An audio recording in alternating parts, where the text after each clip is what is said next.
But just to kind of summarize, chapter 8, we've looked at, the continuing story of Christianity, its rise, its spread, and then, of course, because of Constantine, it's being granted, legal and official status.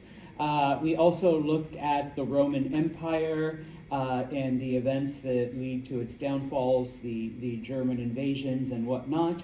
But at the same time, we also look at how the empire splits to be able to be handled and governed a little better. I don't ask for a lot of dates, but you do need to know 476. That is when Rome falls and the Western Empire effectively ends. Okay? The Eastern Empire continues, except it is known as the Byzantine Empire. Okay? And so history books tend to refer to it as that after 476. Its capital is at Constantinople, which the Emperor Constantine, same guy that legalizes Christianity, moved his headquarters to that area. Okay?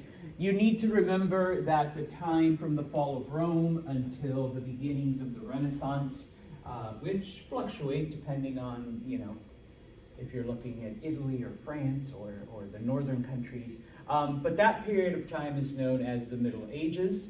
Okay? What do we sometimes refer to it as, besides the Middle Ages? Dark Ages? Yes, the Dark Ages. Okay? We don't like to do that anymore. All right? But if you see that reference talking about the Dark Ages, they mean the Middle Ages. Why don't we like to do that anymore? Because even though let me back up. Even though society did collapse, did fall, did regress, all of that stuff, it literally only happened in Western Europe. It only happened in the areas where the Western Roman Empire fell. Everywhere else, including the Eastern Roman Empire and like the other civilizations that continued to exist, they continued normally. Like, they advanced, they progressed, they invented stuff. It was just in Western Europe where everything, we went from Rome having running water to, in the Middle Ages, no offense, Europeans, pooping in a bucket and then throwing it in the street, type of thing. Okay? So if you do see the reference to the Dark Ages, that's what they're talking about. Finally, we looked at the different Persian societies because, after Alexander, they do get taken over by several other groups. The Sasanians, the Parthians, the Sogdians. But probably the most important thing that the Persians do during this time is they do maintain control of some of the important routes along the Silk Road. And so commerce continues to go back and forth. But in addition, during this time, we have missionaries using the Silk Road to spread their religion. Okay? Whether they are Christian, whether they are Jewish, whether they are Zoroastrian, or, Buddhist. Okay? So Buddhist missionaries. Okay? And so, picking up, then Buddhism continues to spread. Okay? And yes, Buddhist missionaries are using the Silk Road to travel between India and places to the east. They try to go to the west, but Zoroastrianism in Persia, and then like Christianity in other places, and then later on Islam, the people are like, thanks but no thanks type of thing. And so the Buddhists begin to spread, their beliefs to the east and to the north. But, all right, number one, obviously they use the Silk Road as their main means of transportation, but it's typically Buddhist monks, okay, that are the ones that are traveling back and forth to provide, this exposure to Buddhism. Now, they realize that, we don't have a lot of people that can continually travel, or what if, our best Buddhist missionary monk here, good old Zan is busy, teaching Buddhism to a particular culture. And so and this is under the Sogdians, what the Persians begin to do is that they begin to carve images of Buddha into the rocks, into the sides of the road, okay? And so as you're walking, or traveling, you encounter this giant statue, this giant carving, and of course it leads to questions, all right? Or at least that's the hope, all right? That at the next stop, you go, hey, you live around here, right? What's that big-ass dude that's in the side of the cave? It's like, well, brother, I'm so glad you asked, because that is the Buddha, all right? Let me tell you about him, okay, type of thing. The other thing that the Sogdians do, bless you, is that they build monasteries along the Silk Road, okay? And, of course, the monasteries are open to any and all travelers, okay, free of charge. So, you need a place to spend the night, you need a place to feed your animals, you need a place to obtain supplies. These monasteries are there, and oh, by the way, as long as you're spending the night here, I'd like to tell you something about the Buddha. Okay, and it's like, oh shit, now I'm stuck listening to this message. All right, because my animals are eating, and I'm resting, and these monks are nice, and they're like giving me free supplies. So, all right, least I can do is listen to their message. Okay, and of course, this is another way in which Buddhism continues to grow and spread. Just a picture, these are in northern Pakistan. These are the images, these are the statues that, the monks carved into the side, so that, all right, we've got our other missionaries busy teaching or traveling, but, you walk right on by them and it's like, oh, giant big ass statues of Buddha, okay, like type of thing. So you're exposed to Buddhism whether you want to or not, okay? Now, moving on to India, but we're still going to talk about Buddhism because, at this moment, that is the main religion, the main philosophical belief, but that is about to change, okay? Now, under a family known as the Gupta dynasty, okay, one of the kings, one of the Rajas, Chandragupta, and I put here, okay, it's different from the previous one, because if you recall, Chandragupta, the other one, was the one who had encountered Alexander the Great and took Alex's, strategies and knowledge and was able to take over most of northern India, and then his son and grandson took over the rest of India, but it was his grandson who converted to Buddhism, and then India became pacifist, and then of course they were conquered by other people, okay? And so in this case, Chandragupta,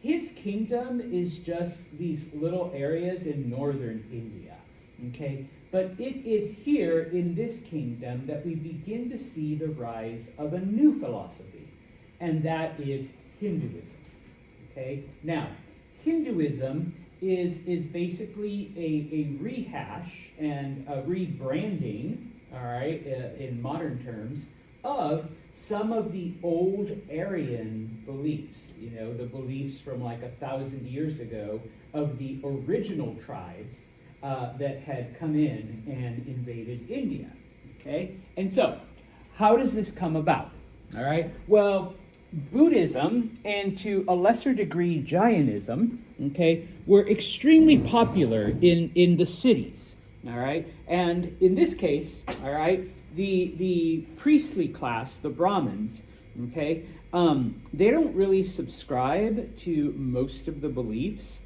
in Buddhism and Jainism, okay? And so their preaching, okay, tends to focus on the countryside, all right? People that are out in the middle of nowhere, people that are isolated, so they have really no other, frame of reference. And so in this case, the priestly class, because they are losing followers to predominantly Buddhism, but also to Jainism, they are losing followers. And so they decide, okay, we're going to focus our efforts on strengthening this old faith amongst the people who live in the country. Okay, because they're not exposed as much to some of these other ideas. Okay, now when it comes to Hinduism, though, okay, people in the cities, okay, are preaching Buddhism and sharing Buddhism and all this other stuff. Okay, and so the priests have to try to figure out, how do we make Buddhism and Jainism less appealing to our followers? Okay, and so some of the essentials of Hinduism, and this is where we get a lot of the modern cultural traditions and beliefs that we see in India. Okay, Jainism asks you to give up everything. Okay, Buddhism asks you to give up, your desires, okay, and focus your life on, a certain pathway, so that eventually you reach nirvana, you reach eternal happiness. Okay, well, the priests come up with a compromise. Hey, you don't have to give up everything. You don't even have to give up your desires. You can still want shit and not feel guilty about it. All you have to give up is meat. That's it. All right? Now, to the Jainists, this kind of makes sense, because they already practice the concept of ahimsa, respect for all living creatures. So not eating them kind of goes right along with that. Okay? For the Buddhists, it's kind of like, all right, I'm trying to purge myself of these things, and you're telling me that all I have to do is give up meat and it will be the same effect. Okay? And the priests are like, yeah, instead of trying to give up your desire for like all the nice things of the world, just give up meat, and the gods will count it the same way. Okay? And so for many people, it's like, okay, yeah, I can give up meat. I don't eat it that often anyways. So boom. Okay? And this is why today a lot of Indians tend to be vegetarian. Okay? You have given up meat as a way of, giving up something. All right? Now, what ends up happening is that the dozens and dozens of gods that are believed in by the old Vedic faith, okay, we're going to narrow it down to 3. Okay, the only one I ever remember is Shiva, because the destroyer. All right, destroyer gods are cool. All right, but it's Brahma, Vishnu, and Shiva. Okay, now Brahma represents birth, Vishnu represents life or existence, and then Shiva is the destroyer. And so, thanks, Ivy. Death. Okay, now. This, of course, is supposed to represent our existence, our life cycles. Okay, you're born, you live, you die. Born, live, die. Okay, so you have a god for each one of those stages. Now, what's going to happen to all of the other gods that we worshipped throughout this time? Okay, well, being the god of life and existence, Vishnu, okay, does in fact become the most popular, the one that, we're asked to pray to the most. And so what the priests do is they're like, okay, I know the story of Purusha, Purusha was cut up into a bajillion pieces, and that's what became the universe and stuff. That, in reality, was just an incarnation of Vishnu, okay? You believe in the tree god. Well, the tree god, because trees are alive and they provide food and they provide shade. That's just another manifestation of Vishnu. Okay, that is how Maddie sees Vishnu. Maddie sees Vishnu as a tree. Okay, and yeah, a tree represents life. All right, so that makes sense. Okay, and so for those of you that are like, Sanchez, that sounds kind of weird, stupid, whatever. Catholics, Father, Son, Holy Spirit, they're all the same, just different incarnations of the same creature. Kind of the same thing. all right, where all of these different, gods or appearances or visions, they're all Vishnu. It's just the way Vishnu manifests himself to you, okay, in those ways, okay? And so we begin to see then the rise of a new faith, Hinduism, based on these three gods, okay, and vegetarianism, okay? That is how you achieve this enlightenment, all right? That is your sacrifice, okay? Meat, all right? You don't have to give up everything. You don't have to give up your desires, okay? Now, of course, it's not spreading as quickly as the priests hoped, and so they begin to change some of the philosophy and, of course, add more things to it, okay? And so we're having a hard time finding converts, and so people, it doesn't matter what faith you are, bring your God with you, okay? Because all of those are basically just, once again, a different manifestation of Vishnu. Okay, so if you're Zoroastrian, we have Ivy here, the Zoroastrian, converts to converts to Hinduism, and we just tell her, hey, Ivy, Ahura Mazda, that's just the way Vishnu manifested himself to you, all right? But that's just Vishnu in disguise, okay? And of course, as we start to convert Buddhists, it's like, remember Buddha? I know some of you Buddhists think he's just a teacher. Some of you Buddhists think he's a god. Okay, it doesn't matter which one you follow. Buddha was just the physical manifestation of Vishnu. Okay, and so to the Buddhists, that's how you saw Vishnu.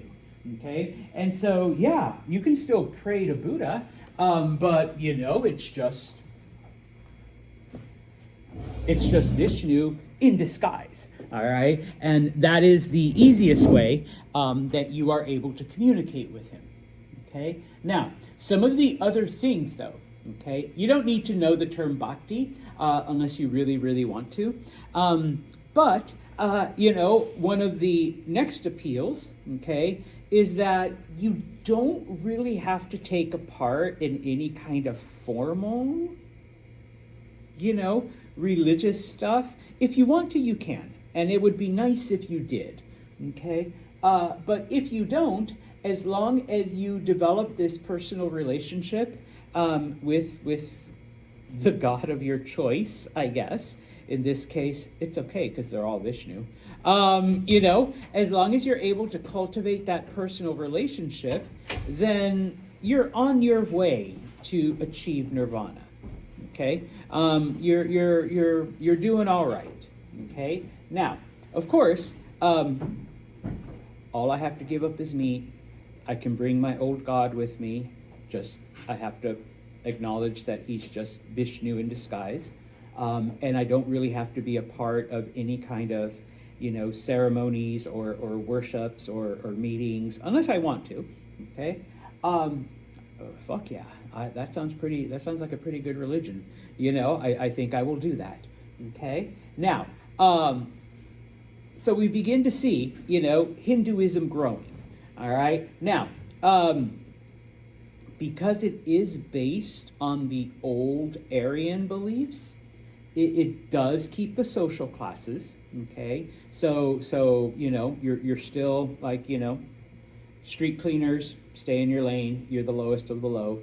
Farmers, you're kind of there, okay? Business people, all right? And then, of course, us priests are at the top, all right? We're still always at the top, okay? Like type of thing. And so, so it's appealing because you don't have to give up your social status. You don't have to give up any of that, which you didn't under Buddhism or even Jainism either, okay?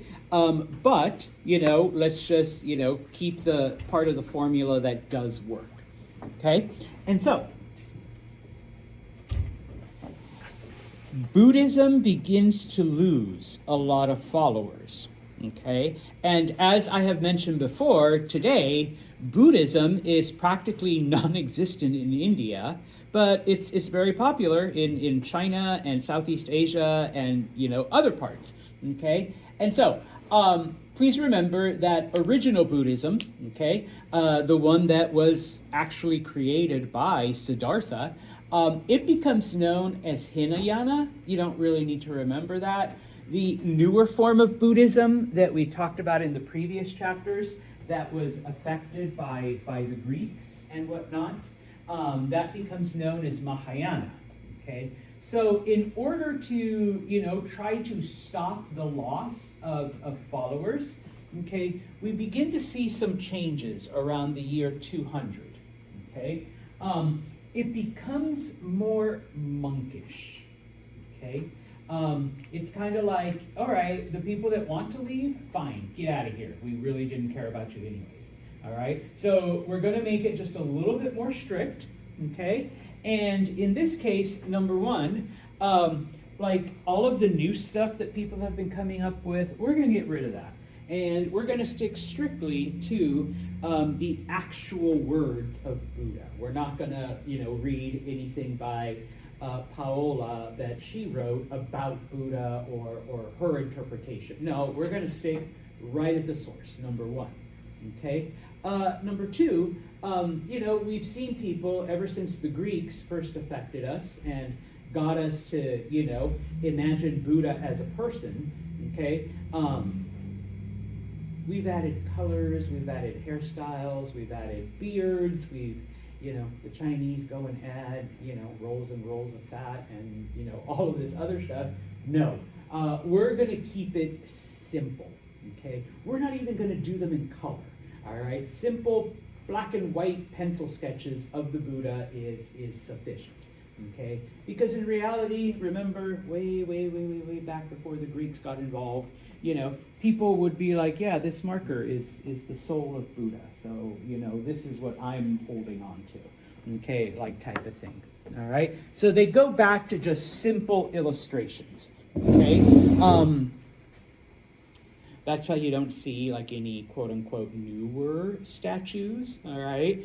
They kind of gave up on that. But the ones that were already there, might as well just leave them there.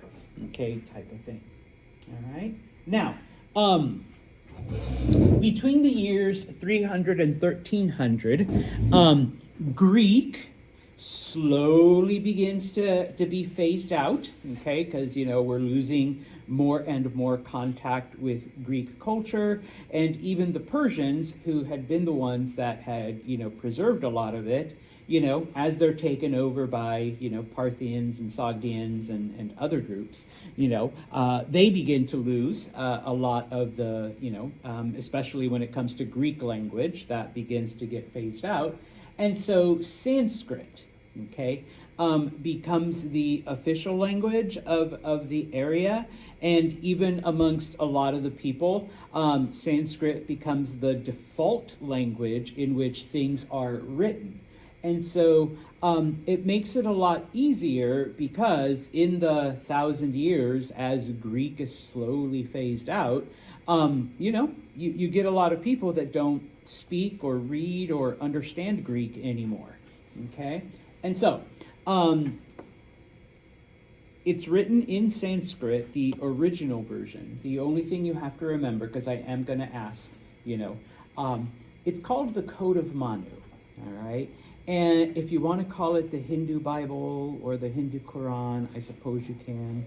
I hate those comparisons, but it's the easiest way to remember. If you want to say the Hindu Holy Book, all right? But it contains more than just like philosophy and theology and religious ideas, okay? Number one, it also contains like how communities are supposed to be organized, okay? Because you have upper class, middle class, low class, where people can live and all this other stuff. You have, at the top, you're going to have your ruler. Okay. And, you're going to have these things going on, and you're going to have the priests, and you're going to have all this other stuff. Hinduism spreads very quickly, And so there's a guide as to how to assimilate and incorporate new converts. Okay, because you can't just like convert them and then just like, all right, welcome to Hinduism. There's an actual plan to integrate them into the larger community. All right, and finally, and this is the part that most people know, or I should say, non-Hindus are familiar with. It lays out, and this is where we get most of the ideas, and we assume that these were the ones that had existed for hundreds of years, but that we finally see them written down. All of the rules and behavior codes and expectations of each of the varnas, all right, and each of the jati. So it dictates what you can and cannot eat, who you can and cannot marry, with whom you can and cannot associate with. And depending on your varna and your jati, which jobs are acceptable for you to do and which ones are of a different, group. Literally. In addition, it also goes into like relationships between family members, type of thing. Father is the head, and then in the absence of the father, then it's the elder brother, and all of this other stuff, and how the family hierarchy is supposed to be managed, type of thing. Okay, and so we begin to see then. As both Hindu and Buddhist people begin to move around, okay, a lot of times people are like, but Mr. Santos, like Buddhism and Hinduism, they sound kind of alike. Yeah, they kind of do. Because and I don't have time to get into all of it, but over the next couple hundred years, a lot of the ideas do tend to mix as Hindus try to attract more Buddhists, and as Buddhists try to keep people from converting to Hinduism. Okay, but fast forward to today, like I said, India is like 99.9% Hindu. All right, and just a very small amount of Buddhists remain. So we know that Hinduism, was the more popular, more accessible of the faiths, whereas Buddhism is popular in places like China and Southeast Asia and several other Asian countries. All right, so questions about Hinduism or Buddhism? Because if not, then we will finish with Mesoamerica. Okay, we've already talked about some of the civilizations in the Americas, but we're going to look at specifically Mesoamerica. Mesoamerica refers to Mexico and Central America. Right? I heard someone recently call it Middle America, and I don't like that, so I'm going to call it Meso still. Okay, so the societies in Central Mexico, Southern Mexico, and then Central America. If you recall, earlier we spoke about the Olmec and how they had developed this society and they just kind of disappeared. We're not 100% sure whether it was disease, war, environmental factors, or a combination of all three. But what they left behind were a bunch of relics, which included 17 giant heads.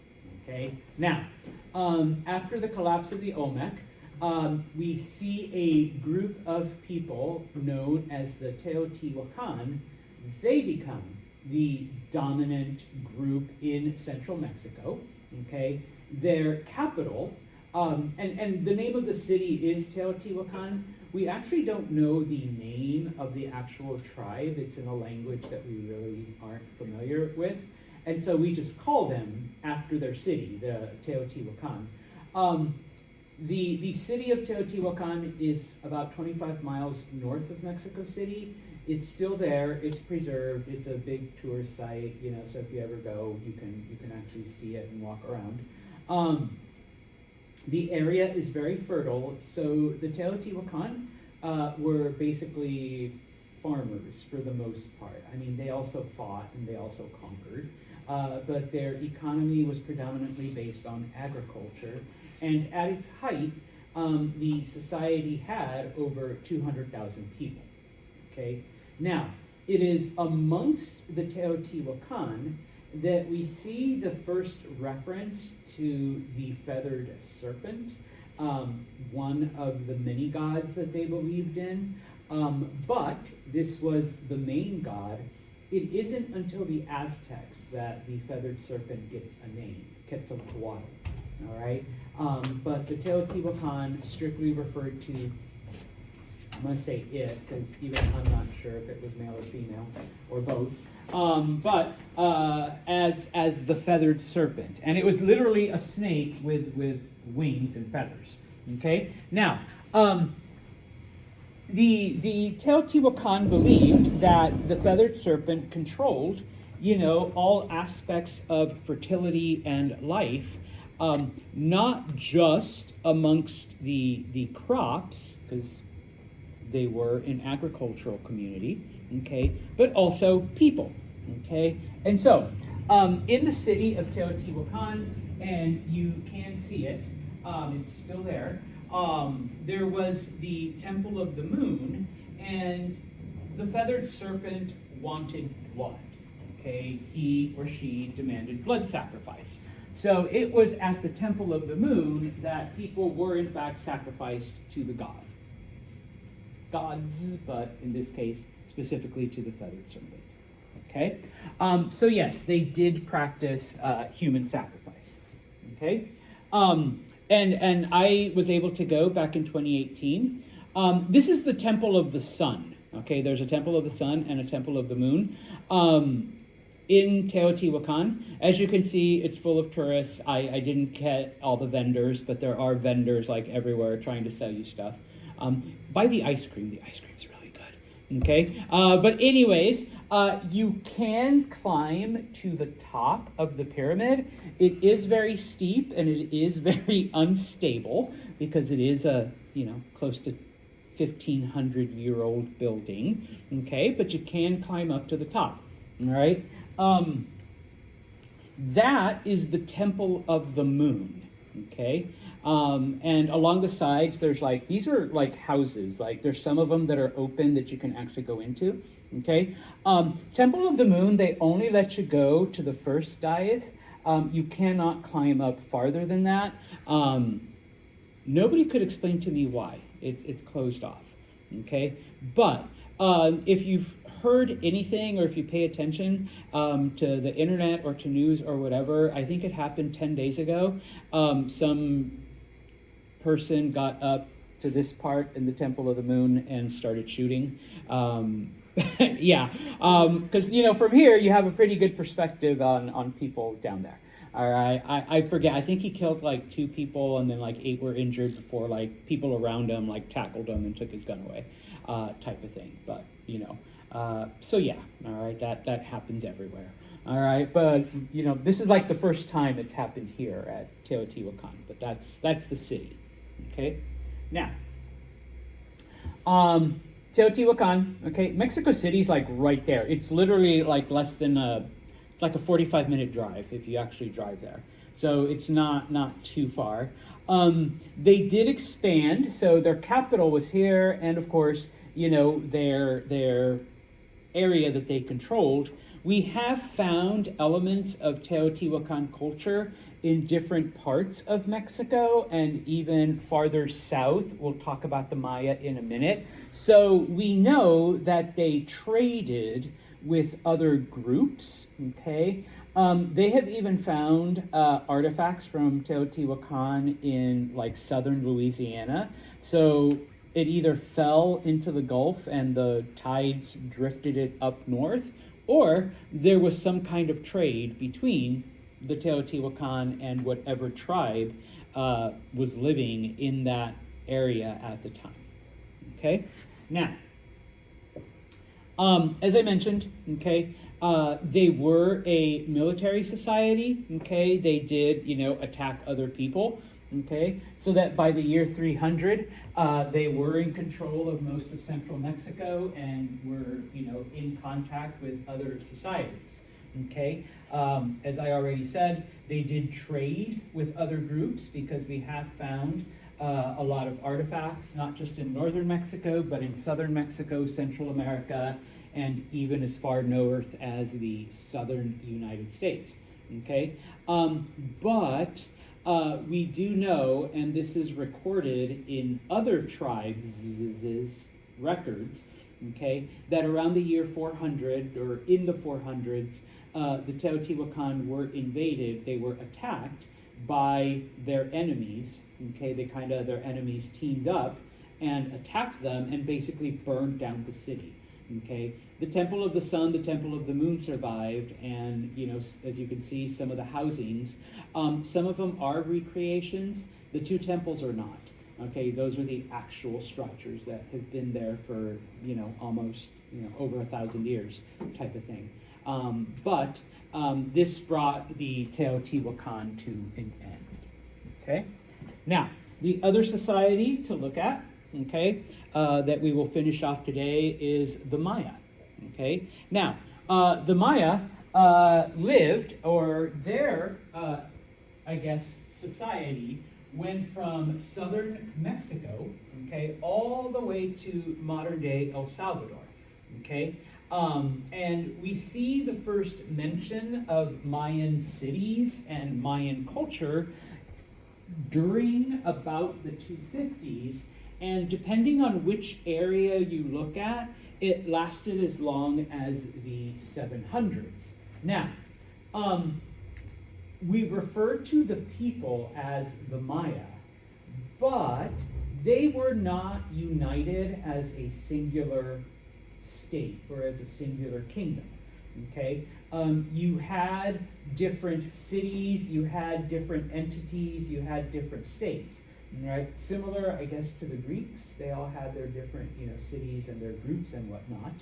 Okay, the Maya were predominantly farmers. Okay, so they lived in very small farming villages. We estimate that there were hundreds of these societies, maybe thousands. Okay, and we're not 100% sure because once the Maya societies collapsed, the jungle basically took over, and hid everything. The fact that even as late as, I want to say, 8 years ago, we have found Mayan cities and villages that nobody knew existed before, but only with the advent of modern, infrared and drone technology have we been able to locate them. Okay, so there could have been tens of millions of cities and villages and settlements that have just disappeared because they were overtaken by the jungle. Okay, now, like I said, okay, each of these areas was an independent kingdom or an independent state. The three biggest ones, or the ones that, if you study Mesoamerican history, Palenque, Copan, and Piedras Negras, they were pretty powerful, pretty influential. Like I said, similar to the Greek city-states in that they were all ruled individually, but also similar to the Greek city-states. They spoke the same language. They all spoke Quiche, and they had the same culture. They had the same religion. They had the same, spiritual beliefs. Okay? Now, yes, sometimes they fought each other, just like the Greeks did. Sometimes there were alliances. Most of the time, though, they were pretty much at peace, okay, with each other. All right? And so, as I mentioned, the pink area is the extent of Mayan society and Mayan culture. Now, unlike the Teotihuacan, this was not like one giant empire, okay? Here's, Kingdom of Copan, the Kingdom of Palenque, Kingdom of Piedras Negras, Chichen Itza. If any of you have ever been to Cancun, I hope you took the opportunity to go see the Mayan ruins and Mayan, digs and whatnot, because, yeah, They are pretty well known.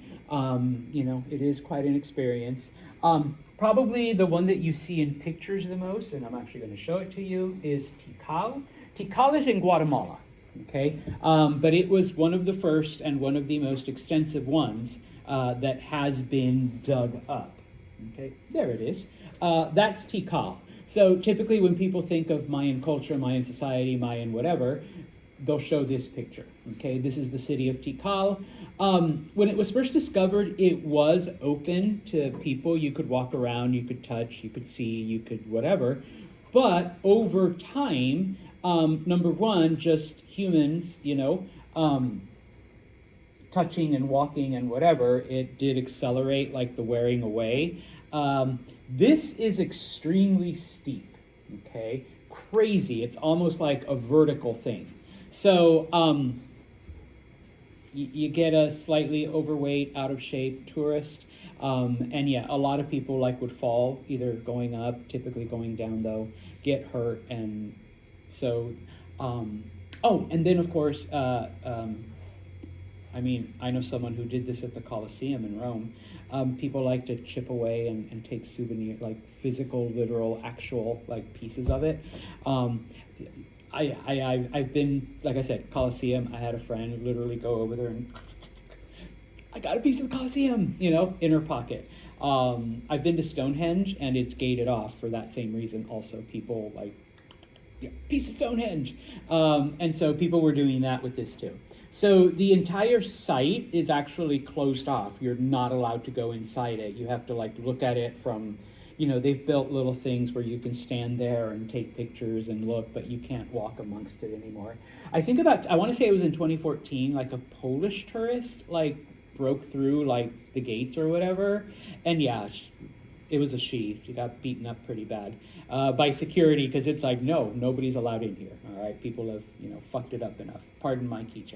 All right, they've really messed it up already. So we're gonna preserve it. You can look, you can take pictures, okay, but no longer can you try to climb to the top. All right. Now, as far as the Maya went, number one, they were a stratified society. Okay, meaning that they did have different social classes. Okay, most of the people were farmers. All right, that was the majority. But you did have a warrior class. You did have the scribes. You did have the priests, and of course, at the very top, you had the king. Now, the king was both king and shaman. So, he wasn't just the physical, kingdom leader, but he was also the spiritual leader, all right?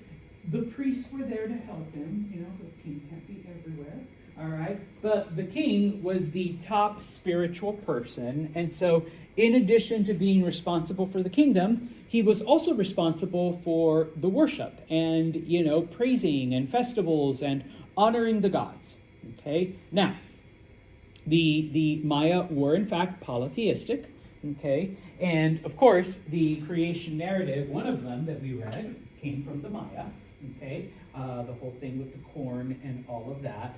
But they did believe in a main god, a main creator, a chief of the gods. But then after that, there were gods for basically everything, okay?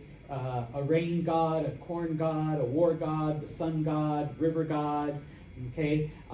There were gods that were unique to specific areas, kind of okay, yeah, here in Guatemala, this is our, sub-god, I don't know, type of thing, okay? Now, the Maya, they did not have a concept of heaven or hell the way Christianity does, okay? But they did believe that there were 7 levels of the sky, and then there were 4 levels of the underworld, all right? And depending on your behavior in this life, you were assigned to one of those 7 levels of heaven or one of the 4 levels of the underworld. Okay, so, kind of a complex thing, all right, type of thing. As a human, okay, it was your job basically was to give the gods both attention and respect, and depending on how faithful you were in this would determine your place in either the sky or the underworld, okay, type of thing. So the majority of Maya, like I said, were farmers, okay? And so you don't need to know most of this, but, just be aware. Yes, what's maize again? Corn, all right. Corn is important to just about every, native society, from Mexico south, okay? Beans and squash, okay? The Maya understood the idea of rotating fields.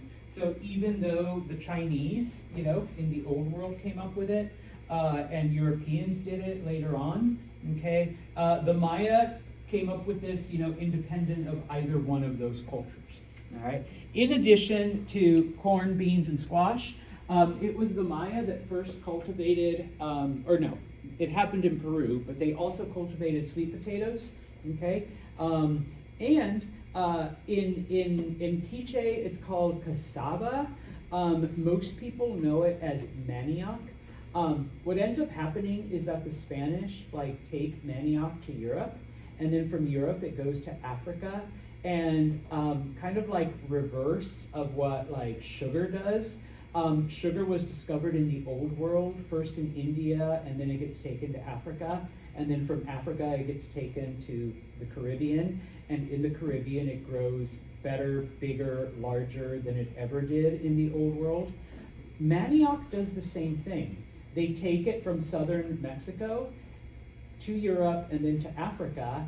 And in Africa, it actually grows way better than it ever did in the Americas, type of thing. So just one of those, little weird facts things, and it also determines, people's diets and all of that.